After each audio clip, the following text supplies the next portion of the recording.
মৌর্য সাম্রাজ্যের প্রতিষ্ঠাতা চন্দ্রগুপ্ত মৌর্য 340 বিসিতে জন্মগ্রহণ করেন আর তিনি পরলোক গমন করেন 297 বিসিতে। কি অবাক হচ্ছেন? ভাবছেন একটা মানুষ জন্মগ্রহণ করার আগেই কেমন করে মারা যেতে পারেন? আসলে এখানে ব্যাপারটা হচ্ছে খ্রিস্টপূর্বাব্দ ও খ্রিস্টাব্দের। তাহলে আমাদের জানতে হবে খ্রিস্টপূর্বাব্দ ও খ্রিস্টাব্দ কী। যীশুখ্রিস্টের জন্মের আগের সময়কালকে বলা হয় খ্রিস্টপূর্বাব্দ, আর যীশুখ্রিস্টের জন্মের পরের সময়কালকে বলা হয় খ্রিস্টাব্দ। অর্থাৎ আমরা এখন খ্রিস্টাব্দের মধ্যে আছি। খ্রিস্টপূর্বাব্দ হোক বা খ্রিস্টাব্দ হোক, সেটা সবসময় অতীত থেকে বর্তমানের দিকেই এগিয়ে চলেছে। এই খ্রিস্টপূর্বাব্দকে ইংরেজিতে বিসি ও বিসিই বলা হয়। বিসির পূর্ণরূপ বিফোর ক্রাইস্ট, আর বিসিই এর পূর্ণরূপ বিফোর কমন এরা।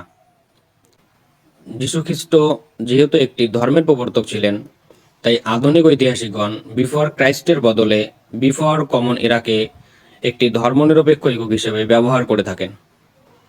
ঠিক তেমনই খ্রিস্টাব্দকে ইংরেজিতে এডি ও সিই বলা হয়। এডির পূর্ণরূপ অ্যান্নো ডোমিনি আর সিইর পূর্ণরূপ কমন এরা। এই কমন এরাটাও ধর্মনিরপেক্ষতার একক হিসেবে ব্যবহার করা হয়ে থাকে। খ্রিস্টপূর্বাব্দ বা বিসি বেশি থেকে কমের দিকে আসে, আর খ্রিস্টাব্দ বা এডি কম থেকে বেশির দিকে আসে। আমি বলেছি বিসি হোক আর এডি হোক, সেটা অতীত থেকে বর্তমানের দিকেই এগিয়ে চলেছে। চন্দ্রগুপ্ত মৌর্য এখানে জন্মগ্রহণ করেছিলেন আর তিনি মারা গেলেন এখানে। অর্থাৎ 340 খ্রিস্টপূর্বাব্দে তিনি জন্মগ্রহণ করলেও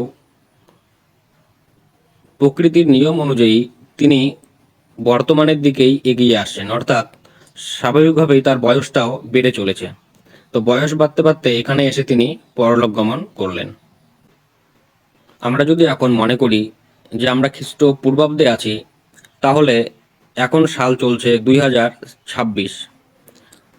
তো খ্রিস্টপূর্বাব্দ চললে 2026-এর পরে 2025 সাল আসবে। কিন্তু আমরা যেহেতু খ্রিস্টাব্দে আছি, তাই 2026-এর পরে 2027-এ আসবে। যদি আমরা দেখি, দয়ারাম সাহানি একজন বিখ্যাত প্রত্নতত্ত্ববিদ। তিনি 1921 খ্রিস্টাব্দে হরপ্পা সভ্যতার ধ্বংসাবশেষ আবিষ্কার করেছিলেন, যার সময়কাল নির্ধারণ করা হয়েছে 3000 থেকে 1500 খ্রিস্টপূর্বাব্দ। ঐতিহাসিক বা প্রত্নতত্ত্ববিদরা বর্তমান থেকে অতীতের ধ্বংসাবশেষ আবিষ্কার করেন বা সভ্যতা আবিষ্কার করেন।